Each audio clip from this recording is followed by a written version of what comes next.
Sport è per tutti.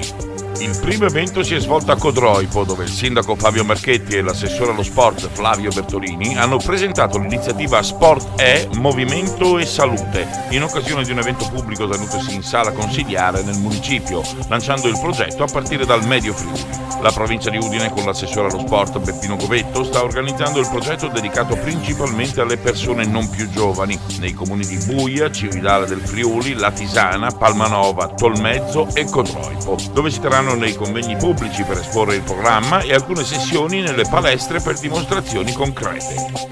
Il progetto è quello di promuovere l'attività sportiva nel mondo delle persone adulte. Quando parliamo di persone adulte intendiamo chi ha superato i 40-50 anni, perché è riconosciuto, l'Organizzazione Mondiale della Sanità ha detto con dei dati scientificamente provati che chi fa attività sportiva in maniera regolare, che significa 30 minuti almeno un giorno sì, un giorno no, ecco, diminuisce in maniera molto sensibile l'eventualità di problemi cardiocircolatori. E quindi noi siamo qui come provincia per dire che questo è importante, per dire che non è un optional, ma è determinante per prevenire malattie, per stare bene, per sentirsi ancora attivi nella società, per sentirsi ancora partecipi dei progetti della società, fare movimento. Però dopo una certa età bisogna stare attenti, non si può fare l'attività motoria in maniera scriteriata, ma bisogna rispettare delle piccole regole. Ecco, i nostri convegni e la nostra attività pratica, che seguirà poi nelle palestre, serve proprio a dettare queste regole minime che si devono rispettare quando si fa attività motoria dopo una certa età. Perché va sottolineato che l'attività motoria fatta in maniera scriteriata può portare invece a dei problemi, quindi aggravare certe patologie, quindi è importante seguire certe regole.